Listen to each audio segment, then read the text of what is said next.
Hi అండి. Welcome to Amalapuram రుచులు. మీరు చూస్తున్నది బెండకాయ ఎండ్రాయిలు పులుసు ప్రిపేర్ చేస్తున్నానండి. సో దీనికోసం ముందుగా ఎండ్రాయిల్ని శుభ్రంగా క్లీన్ చేసుకుని హాట్ వాటర్లో వేసాననమాట. సో దాంట్లో ఏదైనా డస్ట్ అవి ఉంటే కనుక నీట్గా పోతుంది అండ్ మనకి మంచి క్రిస్పీగా అవుతాయి అన్నమాట హాట్ వాటర్లో చేసుకోవడం వల్ల. సో ఇవి క్లీన్ చేసి పెట్టుకున్నటువంటి ఎండ్రాయిలు. ఆయిల్ ఫస్ట్ ఎండ్రాయిలు యాడ్ చేసుకోవాలండి. కొంచెం సాల్ట్, కొంచెం పసుపు యాడ్ చేసుకుని బాగా వేసుకోవాలి.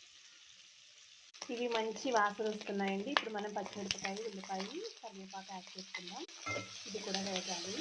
ఉల్లిపాయ వేగిన తర్వాత ఇది హోమ్ మేడ్ గరం మసాలా ఉంది, ఇది యాడ్ చేసుకోవాలి.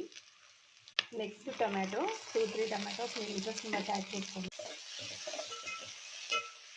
నేనైతే చిన్నవి కాబట్టి 3 అనమాట, 3 యాడ్ చేశాను. మీరు తీసుకున్న క్వాంటిటీని బట్టి వేసుకోవచ్చు, వేసుకోకపోవచ్చు, బట్ వేసుకుంటే చాలా బాగుంటుందండి టమాటా. సాల్ట్, కల్లుప్పు యాడ్ చేస్తున్నాను. బాగా కలుపుకోవాలి. కొంచెం సేపు మూత పెట్టుకుని మగ్గ పెట్టుకోవాలి. టమాటా చూసారా మనకి చక్కగా మెత్తగా ఉడికిపోయింది కదండి. ఇప్పుడు ఇందులో మనం బెండకాయ ముక్కలు యాడ్ చేసుకుందాం. ఇది కూడా కొంచెం బాగా కలుపుకొని కొంచెం సేపు మగ్గబెట్టుకోవాలి. ఇప్పుడు ఇందులో మీ టేస్ట్ తగ్గట్టుగా కారం యాడ్ చేసుకోండి. కారం పచ్చివాసన పోయే వరకు కొంచెం వేపుకోవాలి.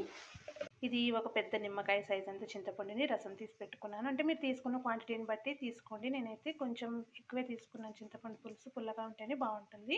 కారం వేసిన తర్వాత బెండకాయ అంతా చూసారా డ్రైగా అయిపోయింది కదా. ఇప్పుడు ఈ రసాన్ని, చింతపండు రసాన్ని యాడ్ చేసుకుందాం. నాకు ఇంకొంచెం రసం వచ్చిందండి, అది కూడా యాడ్ చేసేస్తున్నాను. చిక్కగా ఉంది కదండి, ఇంకొంచెం వాటర్ యాడ్ చేద్దాం. ఇది ఒక చిన్న చెంచాడు శనగపిండి తీసుకుని కొంచెం వాటర్ ప్రిపేర్ చేశాను. వాటర్ ఇప్పుడు ఇందులో యాడ్ చేసుకుందాం. శనగపిండి వాటర్ కూడా యాడ్ చేస్తాను. ఒక్కసారి ఉప్పు అది చెక్ చేసుకుని యాడ్ చేసుకోండి. పులుసు మరుగుతుంది కదండి. ఇప్పుడు ఇందులో మనం హోమ్మేడ్ గరం మసాలా పొడి, కొత్తిమీర యాడ్ చేసుకుందాం. బాగా కలుపుకోవాలి. కొంచెం సేపు మూత పెట్టుకుని మగ్గ పెట్టుకోవాలండి. మన దగ్గర అన్ని రకాల కారపొడులు అవైలబుల్గా ఉంటాయి కదండి. సో అందుకని చెప్పేసి నేను ఒక 2 స్పూన్లు కరివేపాకు పొడి యాడ్ చేస్తున్నాను. చాలా బాగుంటుంది టేస్ట్ అనేది. మనం అన్ని రకాల కారపొడులు ఆర్డర్ మీద చేసిస్తాం కదా. సో అందుకని మన దగ్గర అన్ని రకాల పౌడర్స్ ఉంటాయన్నమాట. వేయండి, చాలా బాగుంటుంది. కరివేపాకు పొడి అనేది చాలా మంచిది కూడా కదా హెల్త్కి. కర్రీ అయిపోయిందండి, మంచి వాసన వస్తుంది. సో స్టవ్ ఆఫ్ చేసుకోవచ్చు. బెండకాయ ఎండ్రాయిలు పులుసు అయితే రెడీ అయిపోయింది.